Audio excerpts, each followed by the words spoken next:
All right, folks, here we go on this Friday night. Verdict watch is on. I can't believe the note that came back from the jury. Good evening, Janet. I mean, this is like, are you kidding me? What? How is this possible? Is it possible? Is this actually really happening? I cannot believe it. Please tell me that we don't have another moronic jury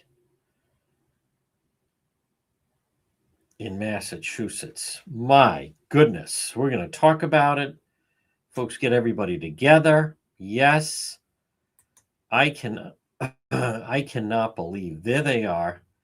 Way too fast. I don't know. There's Robin. Yes, there's Garney. Everybody glad.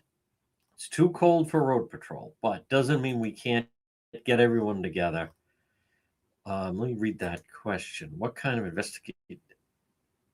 That's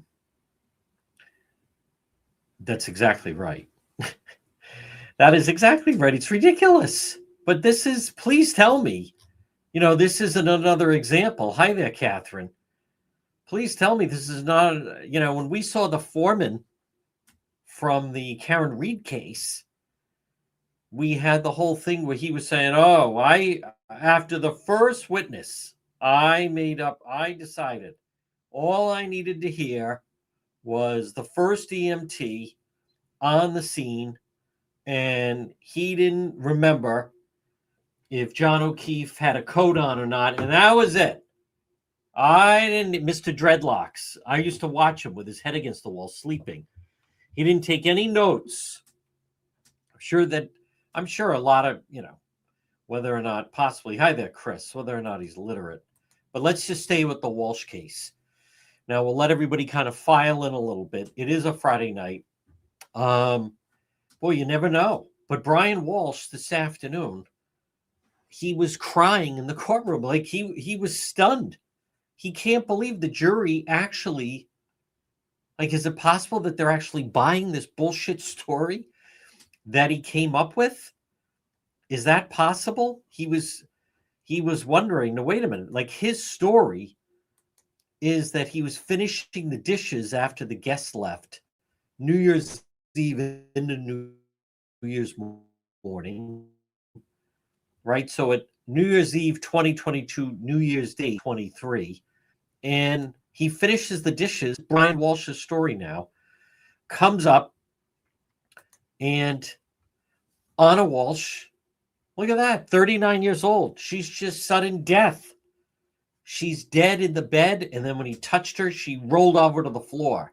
So if her teeth were knocked in, if they found the body, that's probably what caused it. But think about this. Thank you, Heather. Does that make sense to anyone? So what was his reaction? And I fully expect, and I understand not everyone follows the trial as closely, and I was going back and forth on whether or not to cover it, but it's a big commitment to do that. And, the whole thing of then the cold, and then am I going to broadcast outside and everything else? But anyhow, so I want you to just think about this. And I really hope that this gets into the jury. There's Eric. By the way, Eric, congratulations. We posted that. That was terrific. But I just think of this, folks. So there's the wife, and he comes up. She's 39 years old, and comes up after finishing doing the dishes, and she's deceased in bed. He touches the bed, and boom, she falls over to the floor. And so what would you do? Just think about that just for a moment. And this is a non-political, this is, common sense. You would call 911. How about the stories of like a 10-year-old boy or girl that something happens to the parents, or even younger, and they call 911? You'd call 911. My goodness, what's going on? We got to, get her to the hospital. What happened here? What did he do? Well, I figured, this is his version now. I figured I'd get blamed for it. So I dismembered her and tossed her body away in dumpsters. Folks, does that make remotely sense to any reasonable person?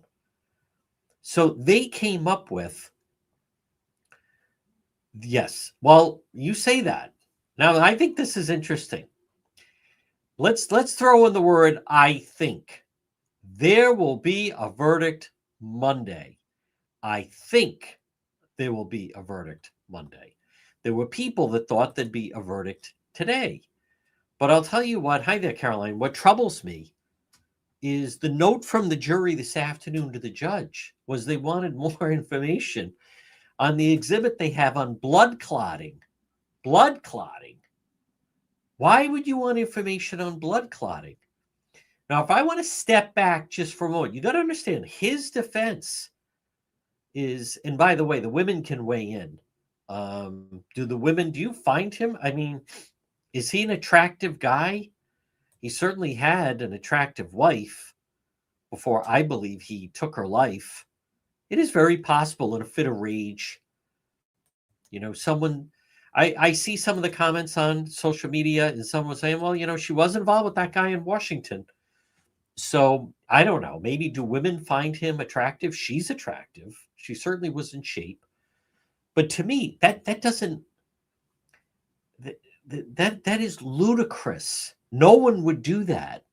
That's not rational. They don't live, in the middle of Kansas somewhere where then, the hospital is an hour away or something like that.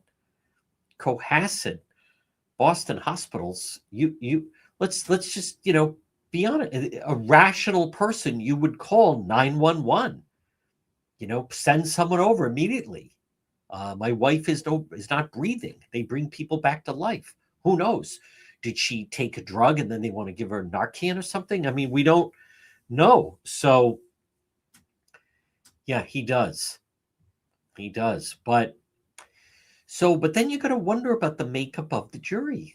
His attorneys, his defense attorney, he was saying, you can't prove. Now, I want you to follow this for a moment because there could be some people on the jury that are going along with this. The defense argument, of course you would call 911. What? By the way, I've known people. I had a friend of mine. It was a Sunday morning. His dad and stepmom were watching television on a Sunday morning. She went to get something in the kitchen, came back. He literally had a massive heart attack and died in the chair. You still call 911, and then the rescue comes. How many times we're out do they do that? You don't just say, well, I guess we need to start dismembering the body. But here you have the jury saying, we want to hear about these blood clots. Maybe that did happen. Let me explain something. He is sick. And he did, I don't know about a shopping spree. He got the Google searches. You know what else? Not to get, well, we can get gruesome. It's an adult audience. So see these tools? So he had Googled, how to dismember a body. Now, one of the things that they found was a knife. And he had even said, he Googled, if you use a knife in killing someone, could you just put it in the washing machine? The dishwasher? Or, do you need to dispose of it? So I saw an FBI profiler talking about the fact that you if you were going to dismember a body, you don't use a knife. You'd use, I know this is gruesome, and you can see the tools right there. You'd use a hacksaw. So the knife tells me, and we'll weigh in on Eric on this, but the knife tells me that was a violent struggle, that maybe he did stab her to death right there in the living room on the rug, that white rug, and then dragged her down to the basement. It's very possible. I thought, I don't know if you would do it there, because then what if the kids heard it? But maybe he just freaked. Maybe she said something, there could be a number of different things. Maybe he was like, hey, it's New Year's. I think I'm entitled, for a little husband time, pleasure, what have you. And she was like, drop dead. Or we don't know. Or maybe he did find the text from Will Fastow. So we don't know. Maybe there are women that say he's a, you watch. There are already women writing to him in prison. That much we know. But you would not. Yes, that's right. Or even if that's exactly right, Alicia. Alicia's been following the trial. They did find it. There's Mark. Tampa. Tampa's great. I love Tampa Bay. Um, I want to just weigh in. Let's think about this just for a moment. So they live in Cohasset. Now, I was out there when she was still missing before they arrested him. And I mean, it's a beautiful beach. If you lived in Cohasset, I understand why people want to go to the Cape or Martha's Vineyard or even Nantucket, maybe even the beaches in Rhode Island. But if you wanted to, I mean, the water's right there. So he could have, I mean, let's just think this through. Okay, he kills her, but instead of dismembering her, he could have taken her down to the beach. It's New Year's, whatever, 2, 3, 4 in the morning, put her in the water and said, she went out for a walk. We had a fight. She went out for a walk or whatever. I fell asleep. She was gone. She must have washed it. Like, who knows? But to dismember? But Machete in Providence. That's a good point, Ray. I do remember that, as a matter of fact. But it is so disturbing. And let me see what Eric says. There was that much blood. She was alive when cut. Stopped heart doesn't pump blood. He would plan a proper surface dismember. Yes. So it's very possible that he, in fact, maybe that was it. I'd be curious what Eric thinks. So, but it's possible. This whole business, though, I hope that the jury is not getting caught up in the element of premeditated murder, such as, what do I mean by that? It doesn't mean you have to plan it out for weeks and months. If he went into the kitchen and got a knife and said, I'm going to kill her right now, I mean, that's premeditated murder. Just so we're clear. And Eric could certainly be the expert. I don't know if people understand that. If she slapped him or hit him and he said, I'm going to kill that if he's fighting and with the intent of killing her, that's premeditated murder. A common example they use is the fact of, there's an argument in a bar, two guys go outside, and as they go outside, one says, I'm going to kill you. And then, he punches the other one. He falls back, hits his head on the curb. This happens more than people realize. Well, that's premeditated murder. You walked outside and said you were going to kill him, and you did kill him. But why on earth would the jury, and this is new and important, the jury sent a note ad clotting, unless there's some quack on the jury that is like, I still think it could have been a blood clot. Okay, let's play that out. Let's actually go through that. I mean, to me, that is ridiculous. But hi there, Tracy. But let's play that out for a moment. She had a blood clot. She had a brain aneurysm. She had some bizarre 1 in 10 million reaction where suddenly she, literally just died. You'd call 911. You'd be in a panic. You wouldn't be calmly, getting all the tools you need and very meticulous and cleaning materials and drop cloths and the hacksaw. And you wouldn't be Googling can you be charged with murder if they don't have the body? What if the teeth are bashed in? Now that leads me to believe, did he hit her with something and damage her teeth? Or did he start removing her teeth, as gruesome as that sounds? The whole thing with dental records? They do. I'm glad Eric just said that. That's right. He's not. No, he's rolling around on the floor crying somewhere. That jerk, he is a total zero. He had posted he hopes Brian Walshe gets away with this. That is, he has left planet Earth. He is rolling around on the floor crying somewhere. So, see, that is, juries take reasonable doubt way too far. Reasonable. Talk about that. If someone is saying, yeah, but we don't know how he killed her. All right, let's play that out. Meaning, did he stab her to death? Did he strangle her? Did he put a bag over her head and suffocate her?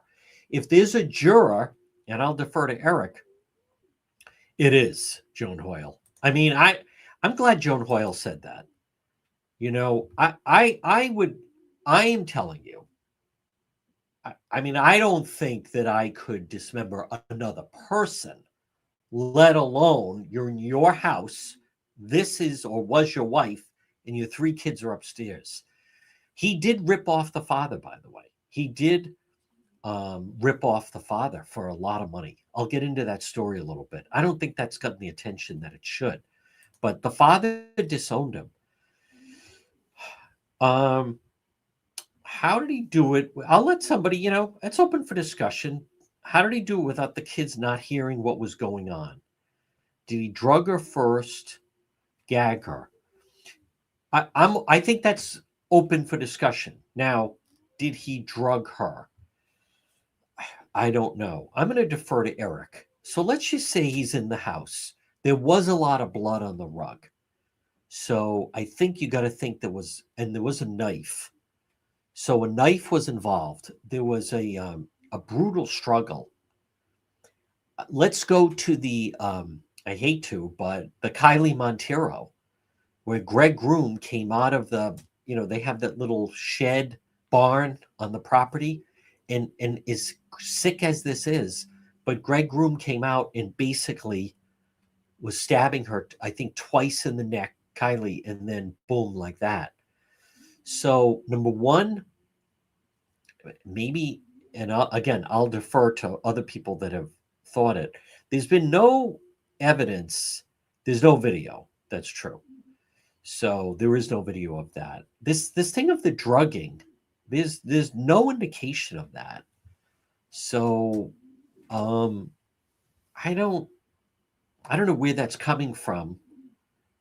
I don't know why people are leaping that he drugged her, but you can play that out. All right, let's play. If you want to say that, what type of drug and how did he give it to her? And if that was the case, I think, and I'll defer to Eric, but then if that was the case, then you wouldn't have had so much blood on the rug upstairs. It sure sounds as though he did kill her in the living room where that white rug was. Let me see what Alicia says. So much anger. Couldn't leave the state. Always with the children. Could be. Plus, they'd been drinking a lot. It's very possible, Alicia. Thank you. There was no evidence of drugs. However, they did not find the body. But I don't believe the drug thing. And when people say that, I think Eric is right. Eric, but is it possible strangulation and then maybe stabbed her to death? But I would think strangulation. So if you took a bag and put it over someone to cover so then they're, no one can hear them screaming, and then you knock them to the ground because she was tiny. And, that's a very good point. Alicia definitely knows the case. He broke her necklace. He did probably strangle her. Her clothes that she was wearing that night were found in the dumpster. Yes. So he killed her right there. So let's no blood splatter or cast off. No, that's exactly right. Yep. I don't know where people, unless they're just totally speculating, but he drugged her. I don't know, like, what drug would you use? Are you saying like arsenic or poisoning? But if that was the case, then she wouldn't be bleeding so much. If that was the case, you could probably then take her down to the water and put her in the water or something, as gruesome as that sounds. But there were a lot of things about that. But here's my point. Let's see, like a little bit internet search, there was some sort of drug. I agree with that. I agree with that. So yeah, I haven't. There's been nothing, no speculation. So I don't know where, and I'm not trying to chastise people, but I don't know, where the drug thing comes from. Yes, where are the buckets? Well, he didn't bury anything. Where are the buckets he purchased? He buried them, body parts in them. I don't think in the ground. It seemed to be the dumpster. He looked up the killer that had put people or his victims in dumpsters. So everything seemed to be with the dumpster. Now I don't think they did enough searching. I don't know they searched. Yeah, he did search everything else on the internet.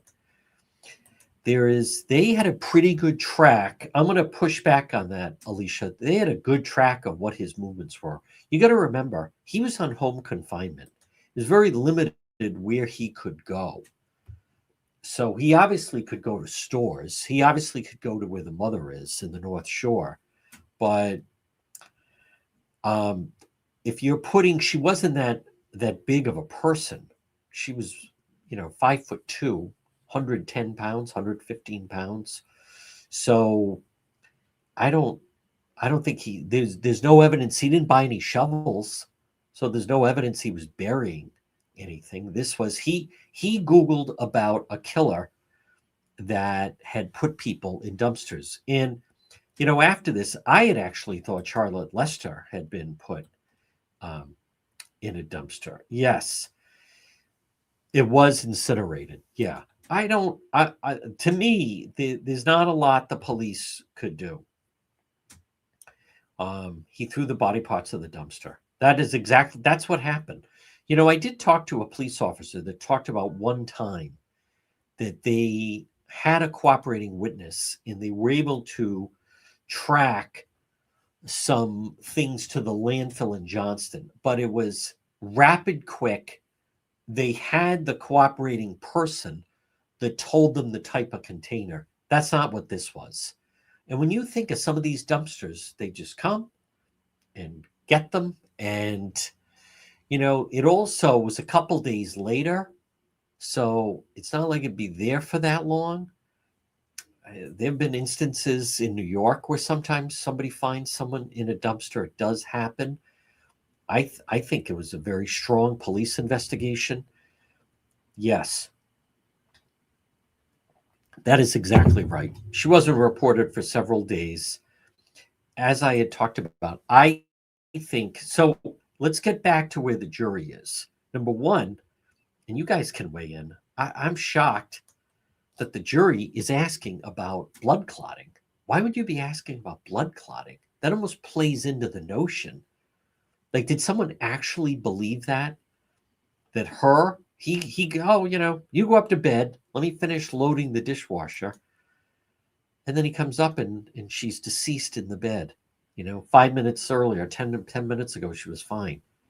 She suddenly had sudden death syndrome, which doesn't exist. And I come back to several things. His reaction was, if you actually believe that, was then he didn't call 911. He felt, well, I guess I better dismember the body, otherwise I'm going to get blamed. As other people have said, it's actually the opposite of that. If, in fact, if he had called 911 and then they do the autopsy, they could have then determined that she died of a brain aneurysm. She had something wrong with her heart. And then it would have cleared him from this. Instead, it was just, the opposite. But why is that? So it's because he killed her. Now, I hope, though, that the jury is not stuck on and some people play this out is if you can't perfectly recreate what happened, you must, that's not reasonable doubt. The two examples they, routinely give, and other people can give other examples, is one is, as I've talked about, you go to bed at 10 o'clock, you wake up at 6 o'clock in the morning, and there's some snow on the ground. So reasonable doubt is not, well, you did not see it snow. You went to sleep, you woke up. Reasonable doubt is you didn't see it snow, so you can't. No, that it snowed while you were sleeping is the answer. That's not reasonable doubt. The other thing, another example, common example, two people in a room. I've talked about this. And they did want to see the picture of her lying on the rug. Yes. Which I think then, I hope so. I hope that's what they're looking for. I mean, this is first degree murder. This guy deserves the death penalty. But just to finish that out, two people are in a room, right? Your back is to the person behind you. There's another person behind you with a cup of water, and suddenly the water spills onto the floor. You didn't see them. You didn't see them do it, but no one else came into the room. The window wasn't open. There was no earthquake. So it would be very reasonable to conclude that person sitting behind you spilled the water. Now, if someone says, yeah, but you didn't see them do it, and there's no video of that, that is not reasonable doubt. I really hope the jury is not somehow somebody in there stuck on, well, we don't know how he killed her. Was it strangulation? Did he stab her to death? Or people are saying he drugged her? I believe it is first degree murder. I don't know if there's been enough reporting about this, but the Boston Globe did a very in-depth story about some of the problems where this guy Brian Walshe has been a psychopath for a very long time. He was estranged from his dad.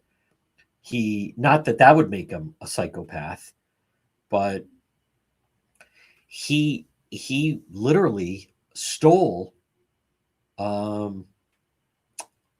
think close to $1 million from his father. And then when the father died, he got someone to give him access, and he destroyed the will. And he took things out of the house in Hull, sold them, and then pocketed the money. He probably got the money so they could get the house in Cohasset.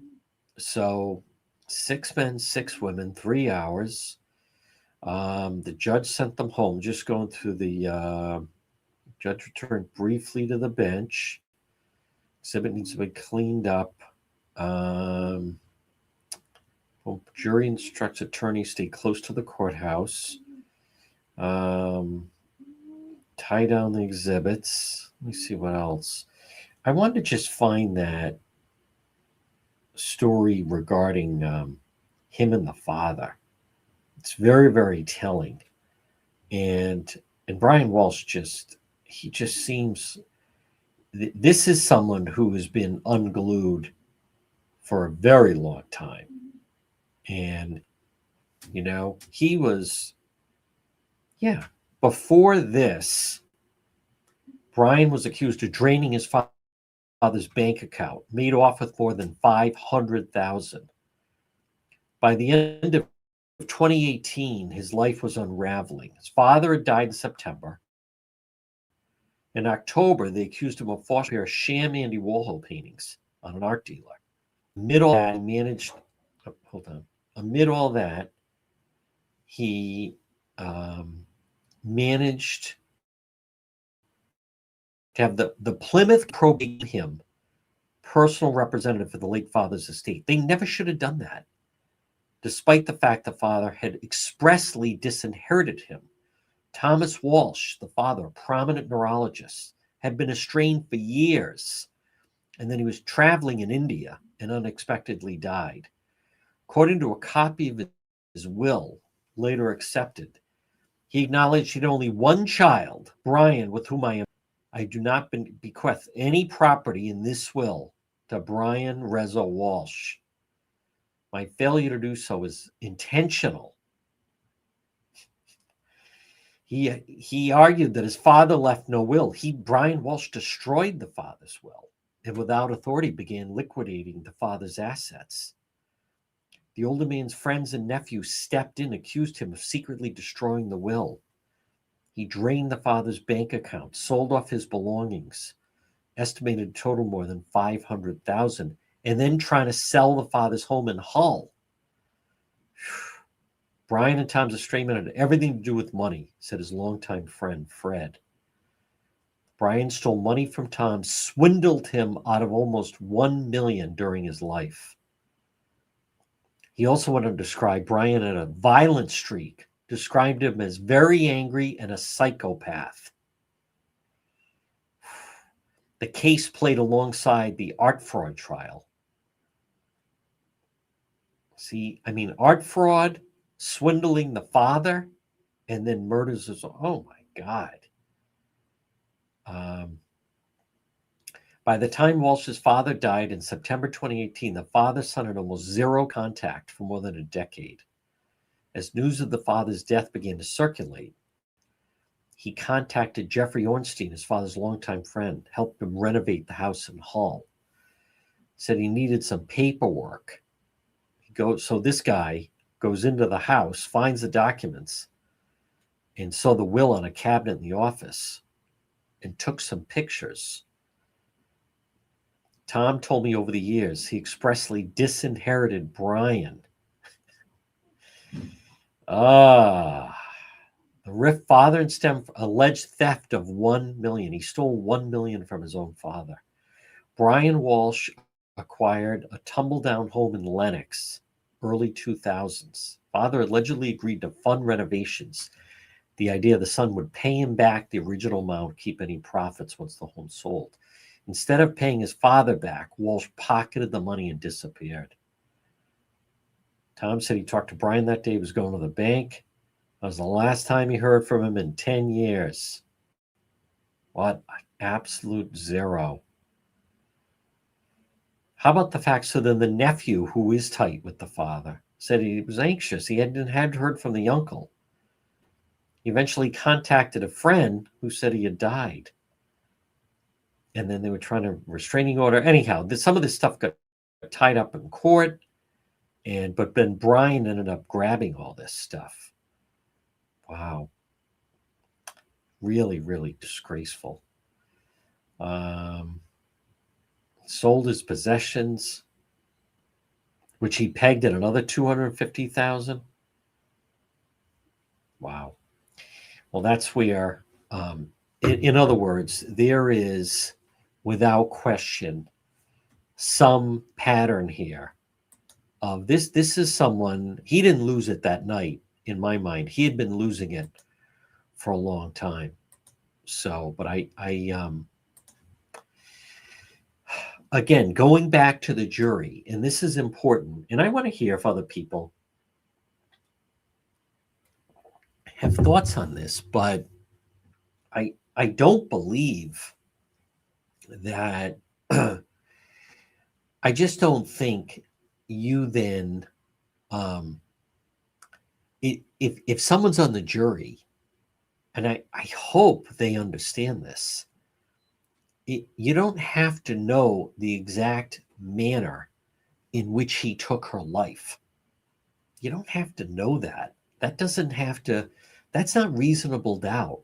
She's definitely not alive. He was the last one to see her alive.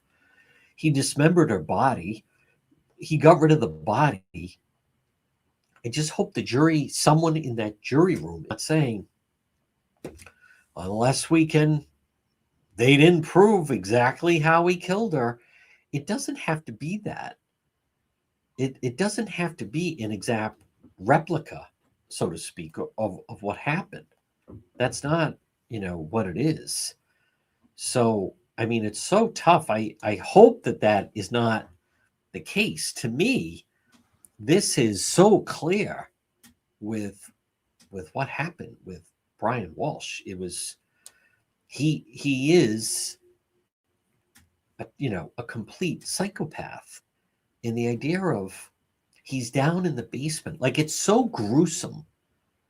You don't even want to think about. I mean, it's just like no normal person would do that. It's not even like he shot her. I mean, he was right on top of her. That's exactly right.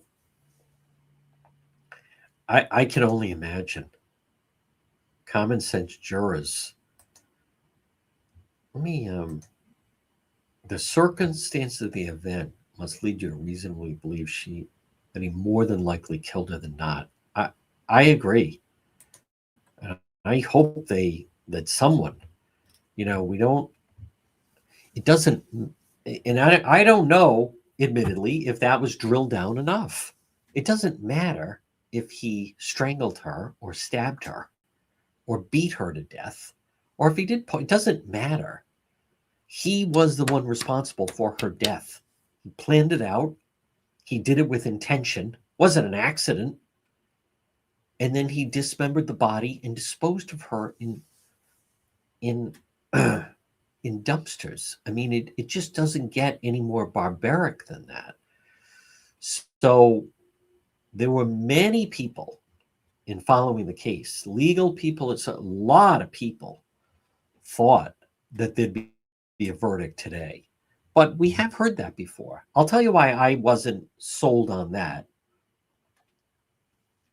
Because as I've interviewed horrendous, as I've interviewed some different people, a lot of times when they've spent this amount of time, sometimes they think that they need to spend more time on it, that they can't just come back with a verdict, that the judge is expecting them to take some time, going through it. Plus the forms you have to fill out.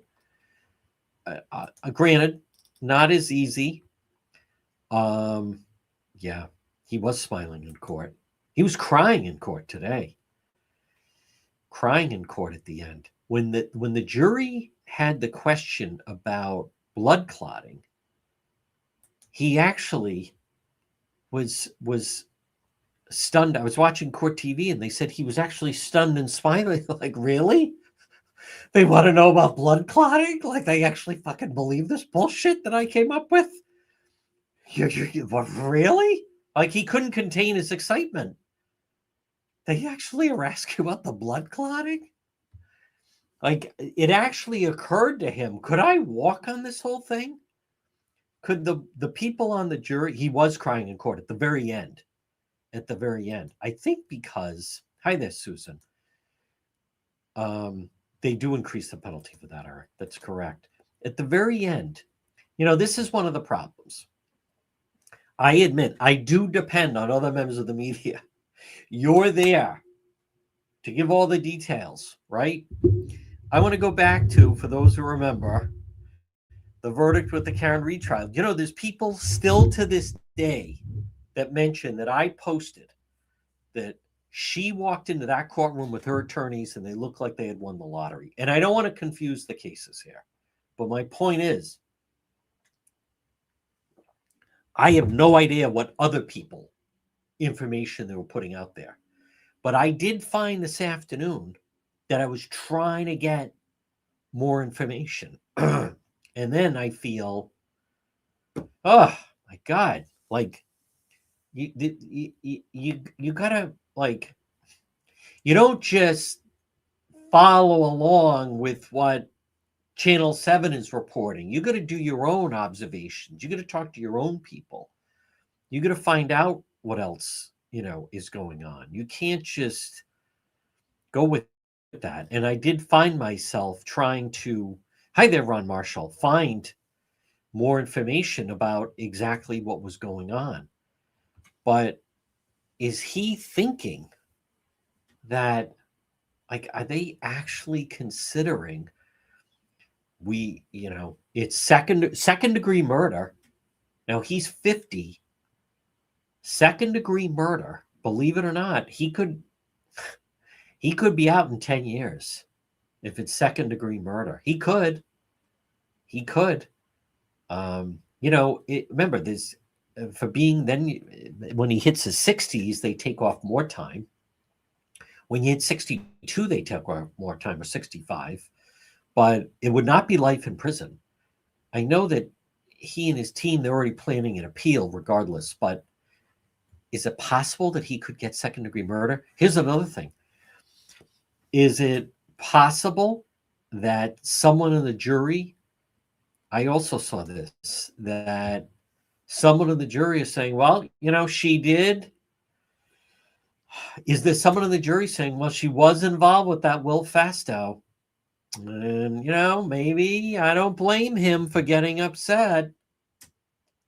Absolutely ludicrous. But who knows? There are people that think that way. Well, he was very upset. She was in Washington and doing that, doing the poor Brian was trying to raise the boys. I agree.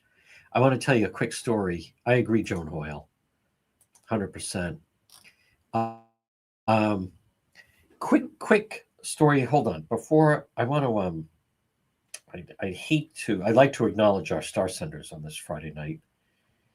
And let me, I think I can do it this way. Yes, I can. And tonight's star senders. Thank you, Bruce. All right. We're running a little, pond's a little shallow there. All right. Hopefully other people will say, I appreciate his coverage. It is Christmas time. I want to share no audio. Is that possible? No audio? Did we lose audio? I will double check. I see one person. No audio? Did we lose audio? I hear audio. Check. I see one person. Yeah. No audio? Did we lose audio? I hear audio. Check. I see one person. Yeah. I think it is fine. I know there's no stars, but there's definitely audio, Bill. It's your device. Yeah, everybody else. Thank you, Robin. Escort him out. Hopefully he's not on the jury. Everyone else can. Thank you, everyone. Talk about setting off a panic. Even Ginger says hers is fine.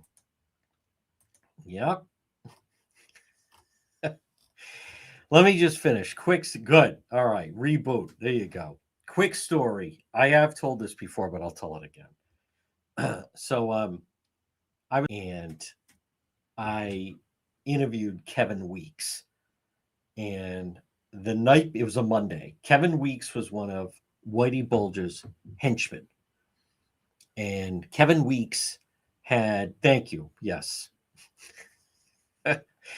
Kevin Weeks, who then caved, and then they called him Kevin 2.5 weeks. He caved after a very short amount of time. But anyhow, a new book out, and I'm going to have him. And the night before, he was on 60 Minutes, and then he's going to appear on my show on RKO the next morning. So that weekend, I'm reading the Kevin Weeks book, whatever the name of it was. And there's a part where he's with Kevin Weeks. Now, he worked at the Triple O's. And no problem. Nothing. Hey, Bill, nothing that 2,000 stars won't solve amongst friends. So anyhow, yes, he did. Good old WikiLeaks. Yep. Kevin, 2.5 weeks. But anyhow, so I'm reading it that weekend, and the part that I couldn't get past was he was with Whitey Bulger and Steve Fleming, and they pick up Deborah, what's her last name? Young, the daughter. Steve Fleming had a girlfriend. He started messing around, Deborah Davis, I think, with the woman's daughter. And they then became fearful that she might talk. So they bring her over to one of the houses in Southie. And what Whitey Bulger strangles this young girl in the house. And then I think it was a house they took over. It could have been Steve Fleming's mother's house or something like that. But anyhow, so the blonde is exactly right. So as I'm reading the book, Kevin Weeks describes how they're down in the basement and they're going to actually bury the person, the young girl, in the basement. But one of the things he had to do, and this is, it's a good thing it's an adult audience, but he has to, I can't get, I'm reading this and I'm going to interview him on Monday, and it's whether it's, Saturday or Sunday. And I'm reading, he's talking about he had to get on top of the body and with pliers, he has to remove her teeth. because this was before DNA and this was before it's so widespread. And so much of it was if they found a body, they'd get the dental records. So, par for the course at the time, as gruesome as that sounds, is they would remove the teeth. And I just remember, like, oh my God, like, it'd be one thing to shoot someone, okay? It'd be one thing to stab someone, but I don't think I could be on, pulling like with pliers, taking teeth out. I could not. And I thought, like, what type of person could do something like that? And then the next morning, I'm ready. I think he's going to start right at 9 o'clock or 10 o'clock, whatever. But anyhow, the book literary person is there and says, "Oh, John, I want you to meet Kevin." And first of all, he's not a tall guy; he's a short guy at the time, really stocky, like a pit bull, really thick neck, roided up. But he turns around, and I think I actually, whoa, like he had like wolf eyes. He had like what do they call it? 100-yard stare. It was so spooky. He looked like someone who could take teeth out. Again, not 6'5", not, just wow. That was I've been uncomfortable. Well, I was uncomfortable in the interview. It's he and I alone in the studio. He's like, "I want to sign your book. How do you spell your last name?" I didn't want to even give him the proper spelling. Yes, that's the thing. You have to be like really certifiable. Dental records is what they do with it. So, yes, that is exactly right, Eric. But it always kind of stood out to me. It'd be one thing. There's Tommy Bryan. Whoa, the rascal of Rumford has arrived. That is exactly right, Ray. Yep. And to me, I described it as like eyes of a wolf, or more candidly, the eyes of someone who had seen some pretty ghoulish things. And he then testified he was fearful that if he didn't do exactly as Bulger and Flemmy told him, they would have killed him. And I'm not defending him in any way, but he's probably not wrong on that, by the way. I mean, they killed so many people. They themselves, and then they had Johnny Monorano and so forth. But my point is, for Bran Walshe to be Googling how, can you identify, could you be charged with murder if the teeth are smashed in or something like that? Someone will know the exact Google search. That is just, there he is, and there's his instruments, and there's his tools. I want to get to, we're going to, yes, I like that, Eric. The eyes tell a lot. Yeah. That is it. Look at the tick dog on your shoulder. He is on my shoulder. Look at him. A lot of women find him attractive. So, that's what I've seen. A lot of the Free Karen Reed women that follow her, they describe Bran Walshe as like a good-looking hunk. So it is, Judy, like totally depraved. Could there be any more evidence? I don't know what that means. Now? Is the trial introduced? I don't know what that means. Could there be any more evidence? They did a very thorough investigation. What do you think? What do you think evidence is going in on Monday? I know. I don't know. I just asked that. I read the comments like he's a good-looking guy. So, again, it's the Karen Reed people. So, I don't know what to tell you. I believe, Robin says he's gross. Robin, one drink. Robin, if you met him on Facebook match or whatever it is, what's the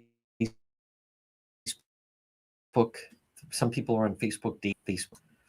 Robin, one drink at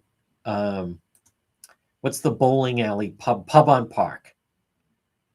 Robin, Brian says just one drink at pub on Park. I know. He did. Terrible. Absolutely terrible. And you hear about her. Her life was really coming together. And I have spoken with some of her work friends and friends in DC. I've talked about this. Yeah, that's right, Bill. I don't know about that. Robin says never. Robin, wait. One drink at pub on Park. One drink. Come on. I know. I don't know. That's interesting because her mother's in Serbia. Brian Walsh's mother is nuts, blowing him kisses in the courtroom. Reminds me of Santi Kimes and Kevin Kimes. Ah, but she had just really hit her stride, and so highly likable and dependable and competent, and people wanted to do business with her, and making good money, then getting bonuses. But the problem was this schlub. All right, maybe two drinks, maybe. Walsh's mother, no, she did not. She did not. But the mother, they're weird. The mother and the son. And I'll tell you why. He was a dead white. The mother, and maybe the women can weigh in. The mother blowing him kisses in the courtroom. Like, who would do that?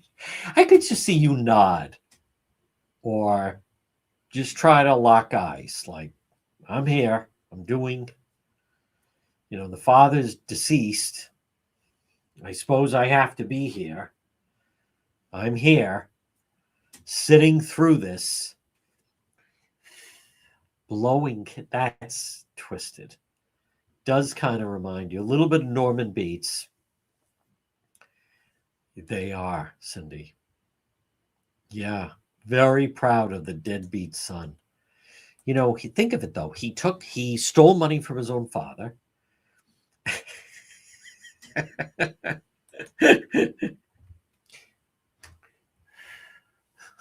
Like fucking whacked. What is wrong with you, lady? Fucking killed your daughter-in-law. Dismembered her. Jesus Christ. Yes. Kenny and Santi Kimes. Very, very odd. Very, very strange. Yep. People like that. Maybe that'll be a new thing. Maybe I will go on Monday.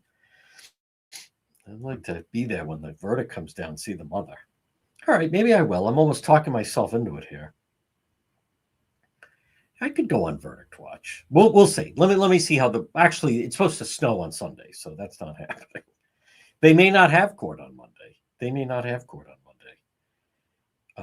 I can't believe.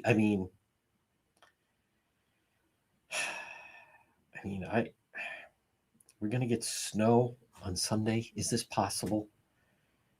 I don't want to hear anyone say that it'll be great for the Patriots game. Okay, there we go. Thank you to there's Tommy Bryan, the rascal of Riverside checks in. There's Jane Rice. There's Sue. There's Bruce. Thank you, Ron Marshall, and Susan and Cheryl. Now, for some reason, Bill's must be invisible, disappearing print for Bill, who brought the program to a halt with the no audio comment. Saturday into Sunday. We will be. You think the verdict will be noon Monday? Could be. They could come back and deliver. I just hope it's not.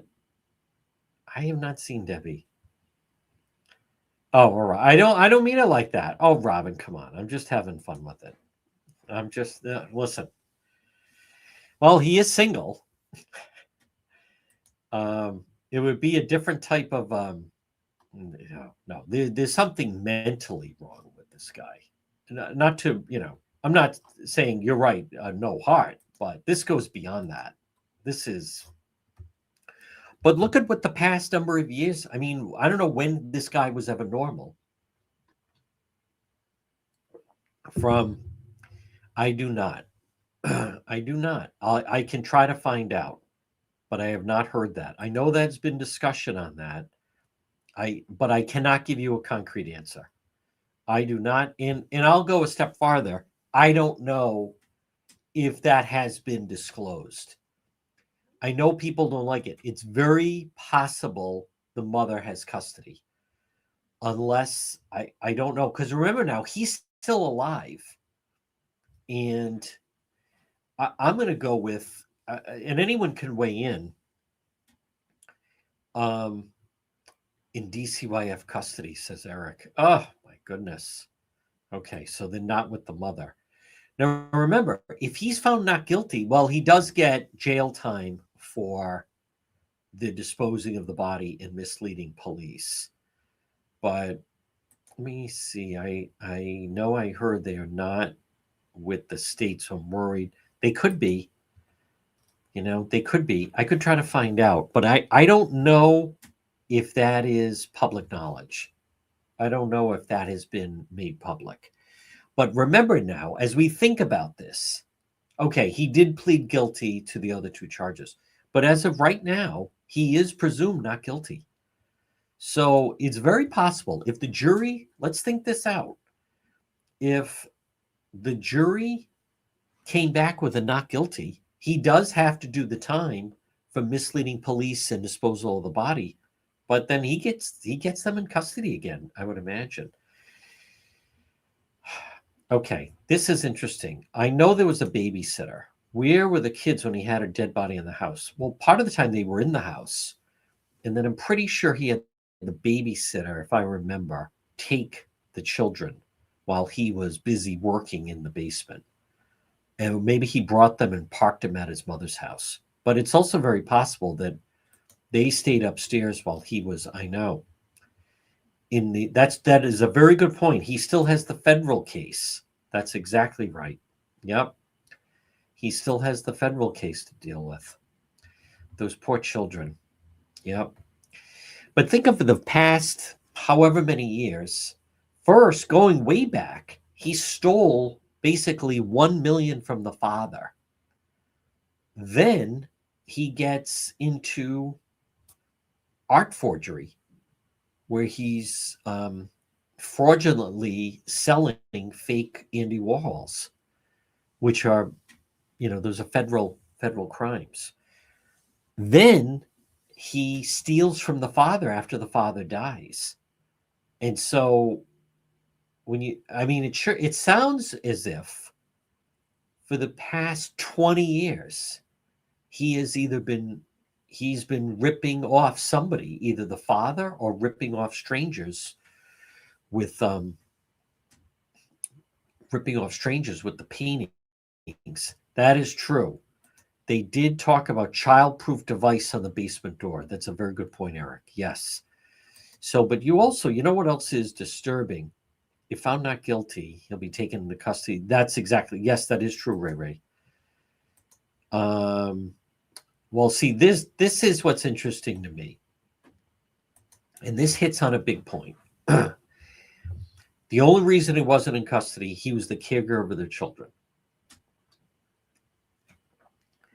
See, to me, this built into the frustration where Anna wanted to bring those 3 boys to DC. And I spoke with the person who helped her decorate. So she had a 4-bedroom townhouse, and each boy was going to have his own themed room.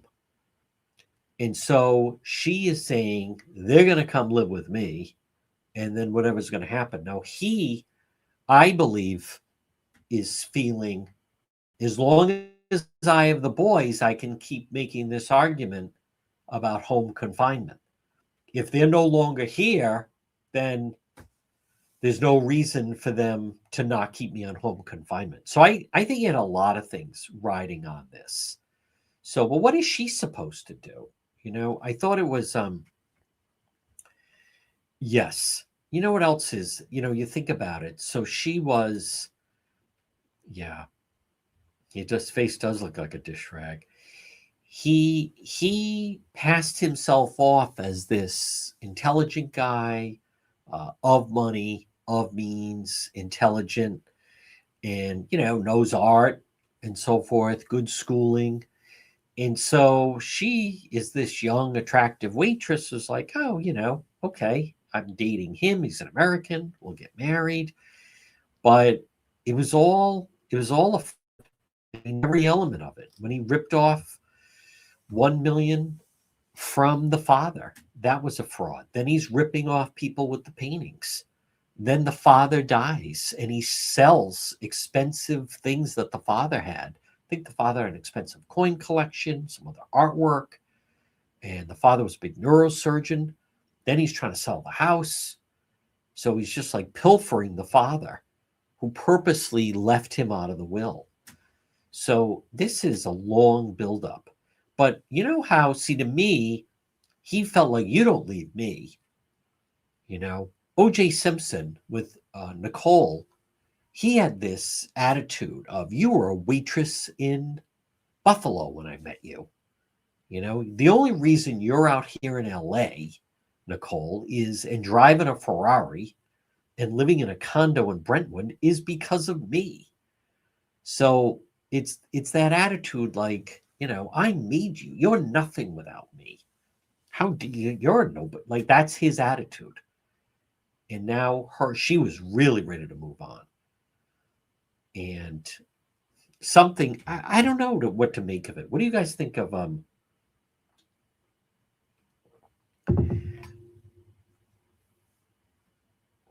at that.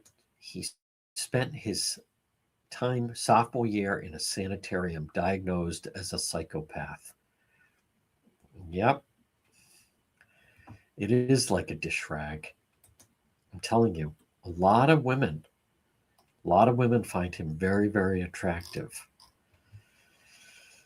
Well, except it's real life. It could be turned into one. But I want to come back to, for the Fred Goldman finally got paid. Yes, finally. How about OJ had much more money than I had thought. I didn't know he had that much. But the juice, I think the Goldmans, they got like 50 million. Yep, they did. I mean, anyone did if you looked at it. So, but I just hope that the jury is not stuck on the, well, what was the motive? The motive, like, what was sparked it? I am open to other perspectives, and I did notice on Court TV that there's some individuals that feel that something sparked it that night, like something set him into a rage. And maybe it did. I mean, we don't know. I don't know if we'll ever know. But the idea, I'll tell you what's frightening to me. He was broke. What's frightening to me, she was not. But what's frightening to me is the fact that if the jury is actually contemplating, is it possible that she had a blood clot and died suddenly? Like that is so preposterous. And as other people have mentioned, if in fact that did happen, a normal person, you call 911, and then the autopsy and doctor would say, yeah, she died of natural causes. Those of you, that follow when we're out many times, police say it's a suspicious death. Sometimes it's self-harm. Sometimes it's more than self-harm. Other times it could be, the person drowned or the person overdosed or whatever it may be. But it's not rational. What I'm saying is, I hope the jury is not stuck on someone in that jury room. Granted, they've only had 3 hours deliberating, but someone in the jury room saying, well, we don't know. I haven't heard motive. And meaning, like, we have to know motive. Or, well, we don't know the exact way he killed her. So I think there's doubt. That's nothing to be a doubt about. Ideally, you have, perfect motive mapped out, but not in this particular situation. It sounds like it could have been a combination of things. Things were definitely imploding for him. He wasn't on the uptick. Sounds like, and let alone the federal prison that he was going to go to. So, yep, that is exactly right. Boy, I can tell someone that's been following the case. His phone being on a charger, he told everyone it was lost. Why would you do that? Why would you say, yeah, I can't find my phone? He's always blaming the kids, by the way. Always blaming yeah, one of the kids took my phone. I don't know. Same caliber of people in the jury like the Reed jury. I hope not. When I come back to that, regardless, let me say this about the Karen Reed trial, as much as I don't really like to talk about it because I don't like the crowd that it attracts, quite frankly. But even if you are a supporter of hers, what should trouble anyone was the foreman on the Karen Reed trial, which, by the way, this judge is so much better than Judge Canoni. I mean, it's not even close. I'm happy. I'm happy for the Massachusetts State Police because they did a solid investigation, and then the same thing with the Commonwealth and the prosecutors. But just to finish this out, when the foreman in the Karen Reed trial, the Rastafarian with the dreadlocks, and he'd fall asleep with his head against the wall, and then never took a note. I still can't get past the judge named him the foreperson of the jury. That shouldn't have happened. I believe you go and let the jurors elect someone, which happens many times. But it should trouble anyone that the foreperson in the Karen Reed trial in an interview said, the first witness, Tuttle, when he said he was an EMT and it's a blizzard and the wind's howling and it's freezing and there's someone in the snow and he comes over and they're applying life-saving measures or trying to on John O'Keefe. And he's asked, did he have a coat on? And Tuttle said, I don't remember if he had a coat on. And according to the foreman of the jury said, that was it. I didn't need to hear anything else, anything more. Right then in my mind, I was decided I knew. Like, that is ludicrous. Think how hectic it was. It's dark. It's freezing. Trying to save the guy's life. He's, body is frozen. In other words, you have an obligation. There were some very impactful witnesses. There was a lot of testimony to go through. For the foreman of the jury to say, I didn't need to hear anything more after, like that is just, that to me, that is someone, number one, shouldn't be on the jury. And number two, certainly should not be the foreperson of the jury. The more we've learned about that individual, he said, I grew up during what happened with Charles Stewart and the police were coming in our neighborhood. And so I've always been leery of police. So I don't know. I would like to think they could have gotten someone. I mean, the judge says you're going to wait until you hear all the evidence before you make a decision. Not the first witness didn't remember whether or not he had a coat on. So he did check out on the first day. He did, which I, used to say, look at that. He's sleeping on against the wall.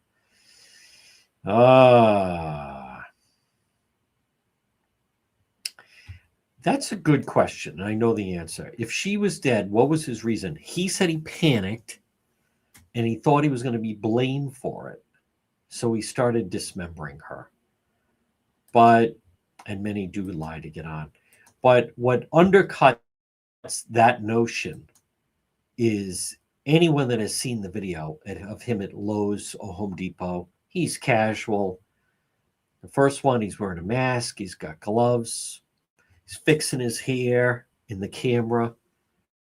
He's not frantic. When he's talking to the police, he's calm. The friend, Jem, who was the mutual friend, the last person to see her alive, the man that had dinner with them on that New Year's Eve, he said what was remarkable to him was how calm Bran Walshe was when he spoke to him. If anything, that man was more upset and nervous, like, what do you mean she's missing? Than Bran Walshe was. I also want to remind people, we don't know what he's on.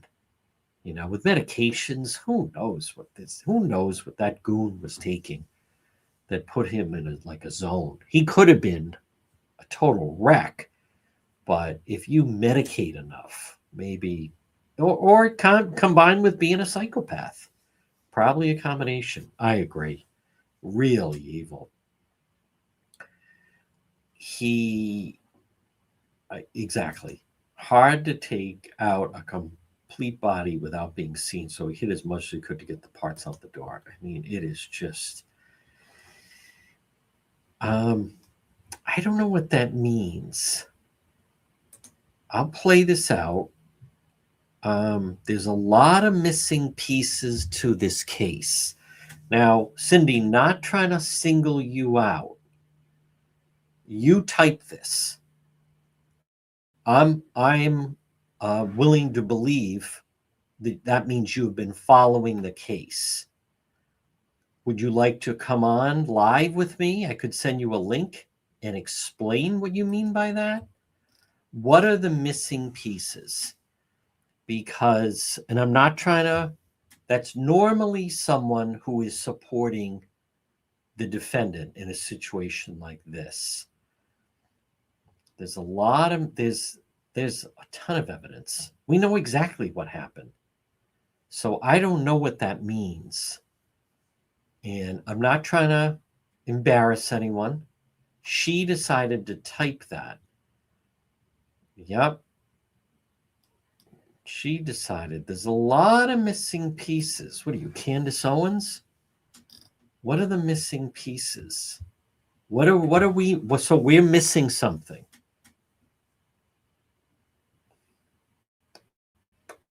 We'll give it a minute. If she wanted to, I'll have her on. If she wanted a link, I agree. I completely agree. Now it's silent. Guys, you type something like that. If there is someone that wants to come on, I wouldn't mind. Oh my God. Okay. Cindy, do you want to come on? Where the kids were. Plus, you've got the jury. I don't know what that means. The children are young. You don't know if he said, hey, you better take some of this cough medicine so you sleep well. 6-year-old, 4-year-old, and a 2-year-old. So Cindy is saying if he killed her, the kids would have heard something. You don't know where he killed her. You don't know the manner in which he killed her. I don't want to get too off track here. Cindy, I can send you a link. We can talk instead of then. I fully agree. It must not be easy to just be typing. Yeah, you're not following the case. So I agree. So I explained it a little bit earlier. But when people start getting into the kids would have heard something, that's exactly right. That sounds like a defender of Bran Walshe. That sounds like a defender. When people, and I'm not trying to call her out, but when people start saying there's missing pieces here, and I just think the kids would have heard something. So, I mean, do we have Tucker Carlson? Hey, I'm just the guy asking the questions.